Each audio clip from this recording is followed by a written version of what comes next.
everyone. My name is Janice, and we are kind of flipping the tables today with Cori, and she's going to be on the other side of the interview, and I'm going to be asking the questions. And we're just going to explore a little bit about her journey in homeschooling and some of the resources that she has found to be helpful as we celebrate the Learning House's 30th anniversary. So, Cori, how did you get started in homeschooling? Wow. You know what? I love hearing everybody else's stories, and I'm not sure that I'm used to telling everybody my story. We definitely knew we were not going to homeschool. I remember thinking that this was not something that I wanted to do with my kids, but we had a few friends that were just starting into this journey, like with kids that were a year or two older than ours.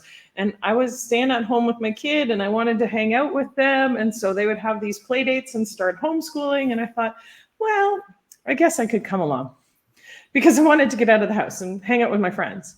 And that's how we started. We had also started doing foster care at the time. Oh, and wow. I felt like our days and our nights were mixed up, that our foster kids would come home from school. There was a lot of chaos and needs that they had. And we learned about bullying and swear words and difficult family situations that some of them had, that I felt like were sometimes the things that you learn about at school. And so we felt like homeschooling in those really early years gave us the chance to just have that core family safe time where we knew that we could sort of reinforce the values and the relationships that we had when there was just a lot of chaos that would happen often in the evenings when our foster kids were home from school. That's kind of where we started. It's not where we were at. It's not where we're at now, but it was part of the starting of it. Yeah. So how many kids do you have? We have 4 daughters. 4 girls. Yeah. And where are your girls now? So we talked about where you started. You had a homeschool journey in between there. And now, so where are things at with you guys? Yeah, we're on year 23 of homeschooling. So we're still homeschooling. Okay. 3 of my girls have graduated. My oldest graduated from homeschool. She went to the University of Waterloo and has graduated from there now. And now her and her husband, she and her husband and her little girl live in California, where he is working, which is really far from us. Yeah. And my second daughter graduated from homeschool. She did a year overseas on a Bible school and now is in full-time university. She goes to Tyndale University and she's in her 3rd year at university here. And my third daughter is recently married. She also did an overseas Bible school stint and now is going to Heritage College here in Ontario, Heritage Bible School. Her and her husband are both going to that school. Okay. So, my littlest one is not little. She's in grade 10, doing high school at home, actually doing high school at the store most of the time. But yeah. Awesome. So you're still in the trenches. Yeah. But you have some good success stories to tell. Not so much in the trenches. Like there's so much that has changed over the years that we're not, it's not the sit down and read with me every day. Like a lot of times I talk to moms and they're like, I don't know how you can work and be homeschooling at the same time. First of all, I talk to a lot of moms that do. But my kid's not so little and she's pretty independent and she's a good student. So it's not so trenchy as it used to be. It's a neat part. I really enjoy the teenage years. Yeah. And she's been in homeschooling all along. So she has learned to be more independent and she understands what's expected, right? Yeah. Yeah. She's, we've got a rhythm to our days. That's normal for us. Good. Yeah.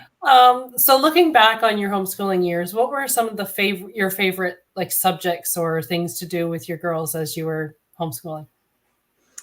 I don't know that I have a favorite subject. My kids would say my favorite subject is math. I love math. Okay. But they didn't all love math. And so I don't know if that's my favorite to do with them, but we really loved reading together and getting outside. So I would say sort of my best memories of doing stuff with my kids would be sitting on the couch and reading and discussing, as well as the getting outside and just tramping around in nature, going for a walk at the local park. We live in town with a really tiny yard, so a lot of That would be some memories at our local conservation area. We spent a lot of time there when they were littler, and I still kind of tramp around there sometimes when I can with my daughter or just on my own. It's just such a peaceful place. But I think that I think some of our best memories of homeschool are those times when we just all cuddled up on the couch and read a book. So good. Sounds lovely to me. Yeah. And I think that those are the core times. Like we've had books, curriculums, textbooks and workbooks at various times.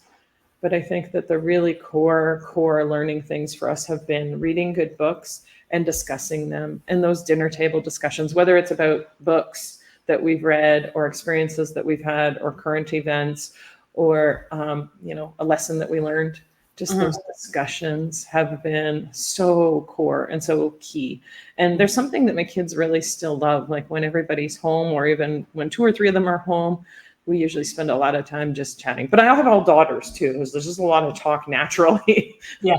So those dinner table talks are probably maybe one of my favorite subjects too, is just being able to chat through, narrate back, tell back, and digest the things that are going on in life, whether it is a lesson that we learned or something socially or in the news that's going on that we need to kind of unpack.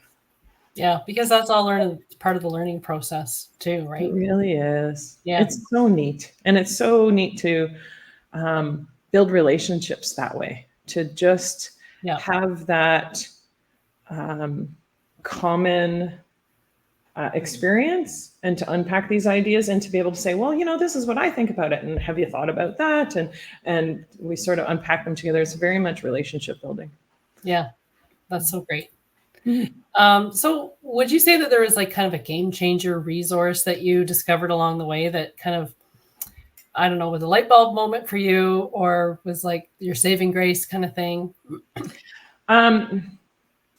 In terms of resources, I have to say, first of all, that some of the resources have just been the women who've gone before me in my life. And so first of all, that was first for us, that was my sister-in-law who had started homeschooling a few years ahead of us. And she would say, oh, I've got this extra resource. I've got this extra. And actually one of the things that she handed me first, and it really was a game changer, was this book. And I think that my little one was about 3 or 4 years old, maybe 4 years old when she handed me this. And it's Charlotte Mason Companion. It's just really practical. But it gave me this idea of that education could be done differently. And I think that we were in this place where we had decided to homeschool, at least for now, and that we could make it through kindergarten with this little person and then decide after that whether she was going to go to school. And this book told me about Charlotte Mason's ideas, and it's written by Karen Andreola, the Charlotte Mason Companion. And Karen and her husband, Dean, went to England in the 80s and found Charlotte Mason's original works. I'm sorry, you know what? That might have been, I'm telling you the wrong story. Karen read this book, which has also been really foundational. And so then went and made the effort of reprinting Charlotte Mason's resources. And so these 2 books were very foundational in helping me to understand a Charlotte Mason education. And Karen really wrote on many practical things, like how does the rubber meet the road with my kids in my house when I have babies and busyness and volunteering at church and so on. And so this book, the Charlotte Mason Companion, really gave practical outcomes to that. Actually, I can show you a little bit here of the topics that are in it, because it's really practical things. Like these first few chapters in here are like, what drew me to a Charlotte Mason education? And she goes through some of the just main points of how a Charlotte Mason education is done. And then a whole lot of different chapters of like picture study. How do we do that? Or how do we teach vocabulary? Or what's a 3-period lesson? Which is really a Montessori idea. Once upon a time, fact or fairy tales. Like, how do we deal with fairy tales in our school? Whoops, sorry, going off to the side there. And those things, like that book for me was really something where I could say, all right, I like this idea of Charlotte Mason-y kind of stuff, but like, how do we teach spelling then? Yeah. And so it was really practical. And then this other book, For the Children's Sake, where Susan Schaefer Macaulay writes almost like a Cole's Notes of Charlotte Mason's 6 big volumes, because that's stuff that was written in kind of Victorian era language. Charlotte Mason wrote in the late 1800s and early 1900s. And so she's got hundreds and hundreds and hundreds of pages of educational writing. And Susan Schaefer Macaulay kind of distills this into these kind of quick notes that give you the inspiration and the philosophy of how that's done. So those 2 books were really influential to me in helping us to know that school didn't have to be exactly like I always knew school to be. Yes. It didn't have to be a series of textbooks and assigned readings with a fill-in-the-blank assignment and then a test at the end. I know from my experience that I memorized a lot, wrote the test, forgot a lot, and then went on. Yeah. And this very relational style of education really resonated with us as Christians who wanted our kids in a relationship with their family and with their God, with people around them, that a relational education was really important.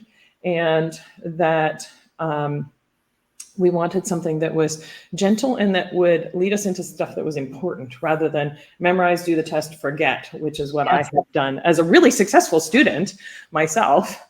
It really resonated with me to get into this, something that was a lot more natural. My kids, one of the key things of a Charlotte Mason education is you read and you tell back. And anybody who has any 3 or 4-year-old knows that they're going to tell back everything that they saw or did at a birthday party. They're going to tell you back every episode of every little bit and piece of that really annoying little kids movie that they saw that they loved, because they tell it back because they get excited about it and they digest it. And so this idea of telling back or narrating was a really eye-opening idea for me to think, my kids are doing that anyways. Now we can narrate back the science lesson we have, or the experience that we have with a friend, or what we heard in the news, and we can discuss that. And that's really where that key dinner table talk thing came into our education. Yeah, that's awesome. So those were some game changer resources for you. So of all the products that you sell, what are some of the ones that you would say are either like some of your favorites, or you feel that they're important for parents to know about, or like if you were to kind of highlight some of your top picks? Yeah. I think like we always are going over language arts and math and history, geography, science resources with families. And I think that's really important. And when we make a plan, especially, you're usually focusing on math and language arts and stuff, but there's so much more to homeschooling that's very, very relational. And so as mamas, we often just get caught in the swirl of like, I've got to do all these lessons. But I do think that those resources that build us up as moms are so important, partly for our longevity, but also for us to be equipped and able. So there's quite a few resources, and I pulled a couple that, let me show you if I can pull, like these ones are probably my top favorite ones for a family who likes that Charlotte Mason style of education. Those would be always my 2 go-to books.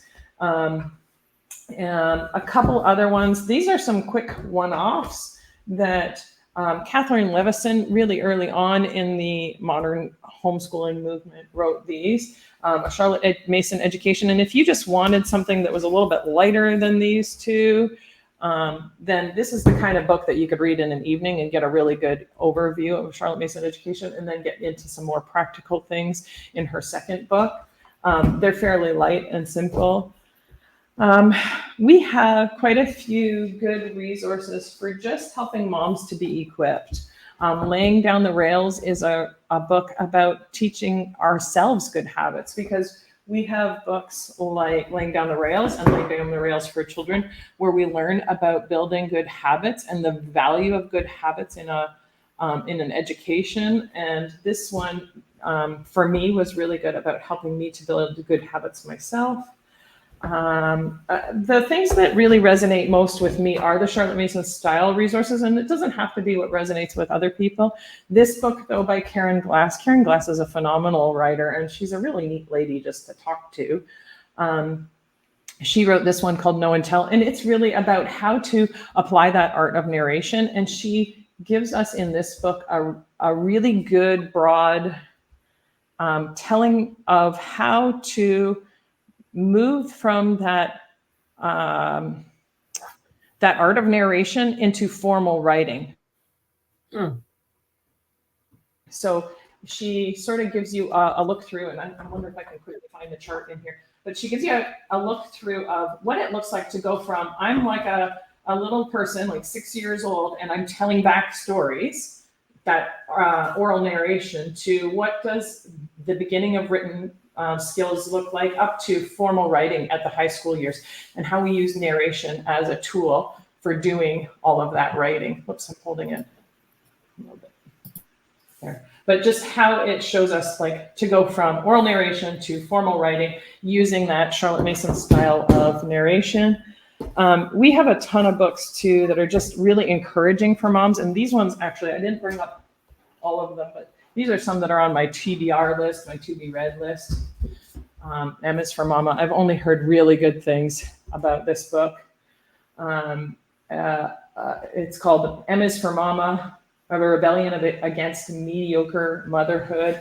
And this one, Homeschool Bravely by Jamie Erickson. Like, there's just no end to the number of moms who just need an encouraging word and to be fortified and to be equipped. And I just hear such good things. And Louise got this in a while ago. Louise is my good friend and the founder of the Learning House.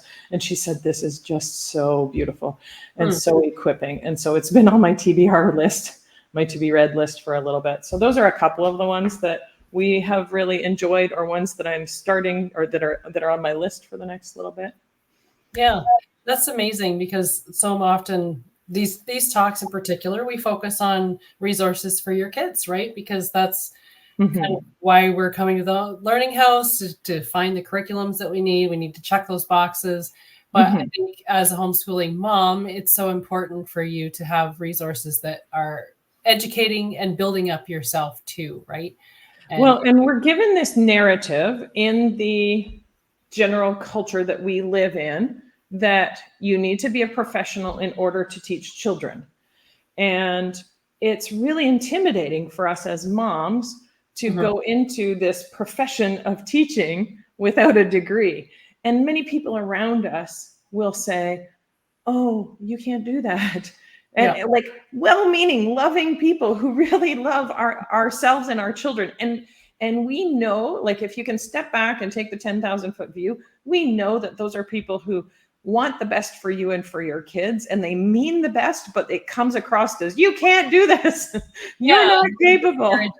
And it's really upsetting and defeating for many moms to hear people who are close to them, that love them, or that they feel that should have the same vision as them. So as a Christian homeschooling mom, when I hear from people at church or in my Christian community go, oh, I could never do that, I'm not qualified, you can't do that without a degree or whatever, then it feels self-defeating to us to hear, oh, you're right, I don't have a degree. I even talked to a mom on one of our previous videos, and she's like, I was a teacher and I did have these kids, and I was still intimidated at teaching them myself because I was told they have to go into a classroom environment and be taught by somebody else in order for this to be successful.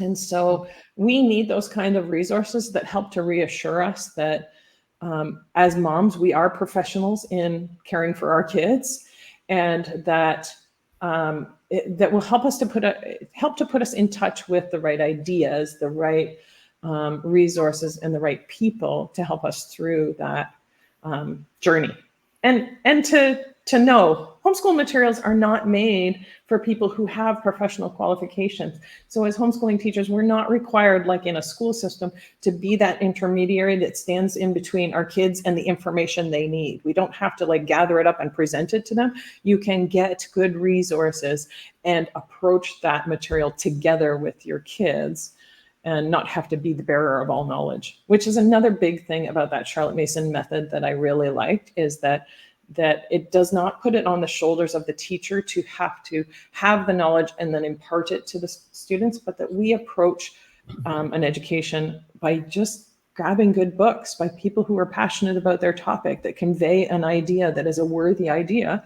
And then we can talk about that. Let's read about, worms and snails and birds, or let's read about building bridges, or let's read about an episode in history by somebody that is passionate about that topic and that writes well and uses a great vocabulary and gives us the ability to tell back and write back about that and practice those skills that we need to learn.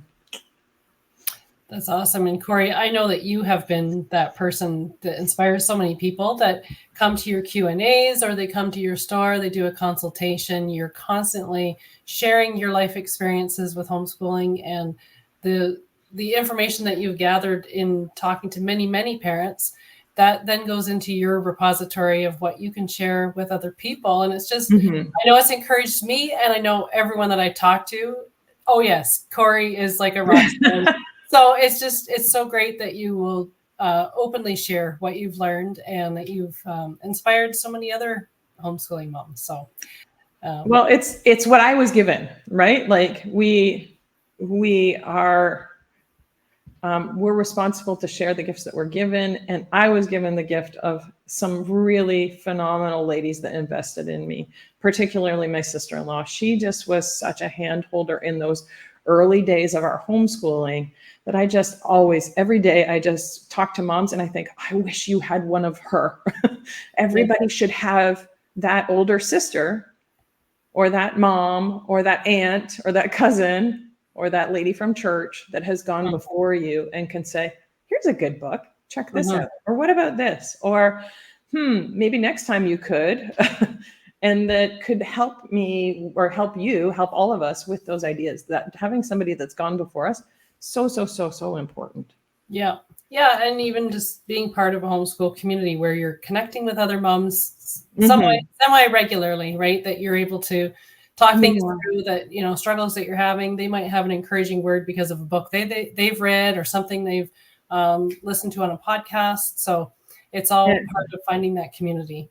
That's right. Because that's what I can't be. Like, I talk to moms every single day, but I can't be that community. And I need that community too, of my local homeschool group of people who are like, I also had somebody give me that feedback about, you're not a teacher, and how will your kids ever survive in life, and so on. We need that community of people who can notice and go, oh, looks like you're having a bad day, or I missed you at co-op this week, or is everybody feeling okay? Do you need me to drop off some fisherman's friends? Yeah. Those kinds of things. So knowing that you have people who can rally about you and say, hey, you're a normal weird like me too. we are going through this together. So important. Totally. Yeah. Well, it's been awesome talking to you today and listening to your experiences and these resources that you shared. I think you're going to take us on like a little tour of the store. Is that on your? Sure. Yeah, we can do that. Yeah. So just in case the viewers haven't been to your store, you can just kind of show us around of what's there, and maybe someday they can go in person. Yeah. And so take us on a tour. We have the ability for people to come in. We love it when folks come into the store. It's open to the public. We're open regular store hours. And but know that many of our families, the majority of our families, don't live nearby. So that's why we will take you on a little tour about. Yeah, sounds good. Here we are. I'll take you out into the store.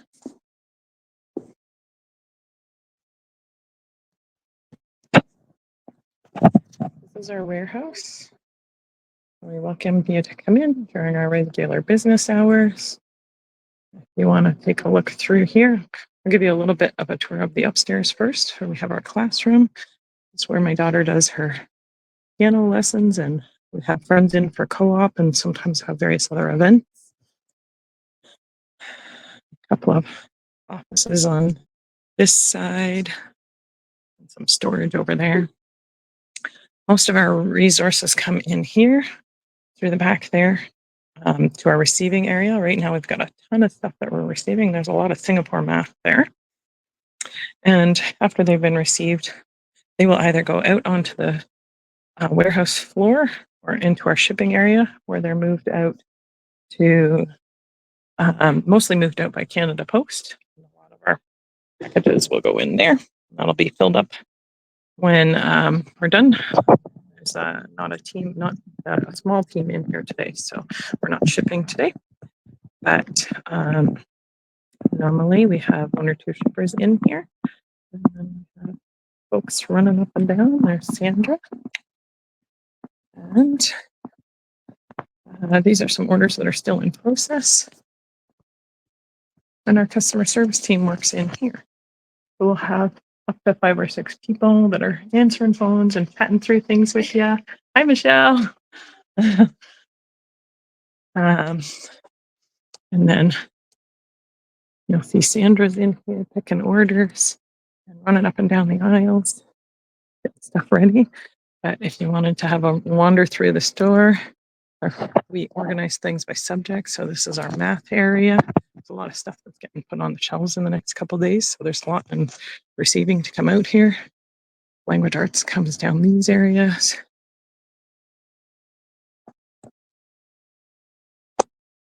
We have parent resources and science kits and Bible resources.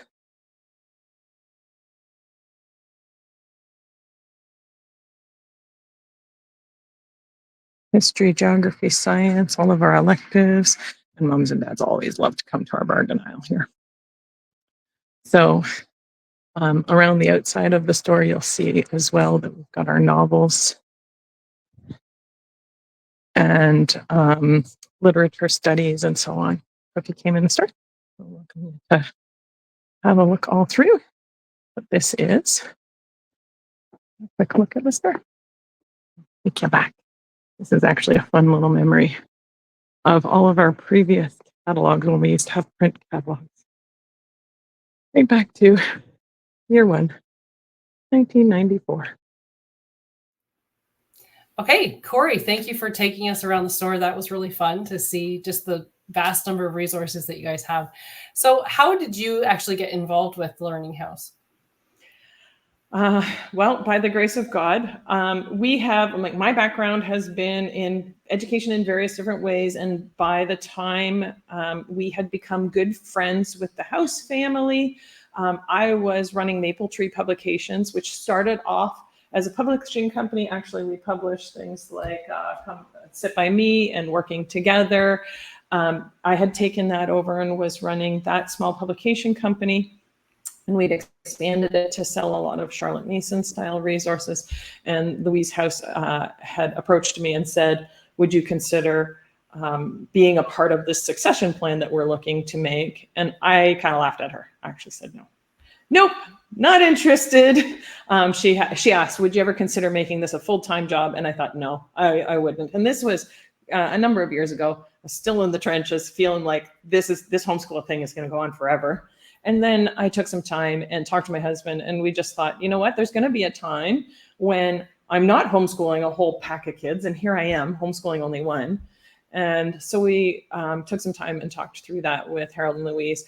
And because we are friends, and because they had a real passion for making sure that this business is a ministry, that it is focused on helping families, and that we just do that with books. It's not about selling books and maximizing profits. It's about enabling families to care for them and to raise them up and take them in the way that they want them to go.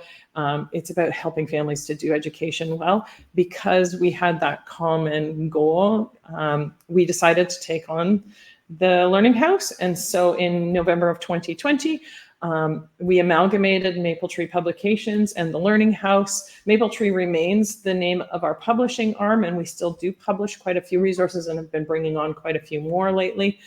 And the Learning House is our resource store. Louise House is still very much involved in the store, does a lot of consultations, and then my role is to do the consultations and the everyday stuff here at the store as well, while still homeschooling one kid. Of course, yes. And I think that you have done such a good job of keeping that. Your business is very personal, right? I can see your heart, that you are here for your customers. It's not about selling the most number of books. It is about finding the right curriculum that's right for that person. And I think that each person that buys their curriculum from you feels that. They feel that you are listening to them, and you care about what happens. I think it's a ton of fun to be in that spot where I can hear people's stories, and people trust me with their story, and we get to journey for a few minutes or maybe for many years together. Yeah. And there's moms that I talk to every year, and I'm like, how's the kids? Like, I haven't talked to you for a while. And I can hear their journey along the way and know their story and know that everybody has a very individual need. And that's why we come to homeschooling. If your kids have a unique need in the school system, you hope that they'll get an IEP, an individual education plan, but every single homeschooler has an IEP. They have that individualized plan because mom is and dad is investing in making sure that their education is really optimized to them. And so we really love the idea here at the store of helping you not to get junk you don't need. And I really want to save people money that way by making sure that we talk through it. Don't get the pieces that you don't need. That doesn't match this, or that, let's do a placement test and help you to get the right level for this child. So you don't end up going, oh, I got the grade 4 stuff and I needed the grade 3 stuff because, this stuff is, an amped up curriculum compared to the one we were using before. Or, we don't want people to waste their money on resources that don't work. And so that's why we love doing this one-to-one planning. And our customer service team spends a lot of time calling people up and just saying, are you sure you needed this? Or did you need this missing piece or whatever? So those are the kinds of things. I just love journeying with people. Well, you kind of stole my next question. I was going to ask what your favorite part of your job is, that when in your role at the Learning House, but it sounds like it's that that piece of being part of people's journey. Is that right? Yeah. And we have a whole team of people that work here, and that is really a focus that we all have. If you call in and you talk to our customer service people, many of them have quite a bit of experience as homeschooled students or homeschooled graduates or homeschooling moms or moms that have graduated from homeschooling, that they can share that, and they can share empathetically as well as experientially and say, I used this. It doesn't sound like it'll suit your kid well. What about this? And there's just so much value in that, in being able to talk to somebody who's been there and can help you along the way. We love that journey. We love helping people in their story. That's awesome. Well, that concludes my list of questions for you today. And I guess next week you can go back to being the interviewer. But what a great time this has been today. Hearing other people's stories. Yeah, that's right. This has been really fun. And we're just so grateful for the Learning House. And congratulations on your 30th anniversary. And thanks for taking the time today to chat with us and share your story. All right. Thanks for chatting with me, Janice. Okay. See ya.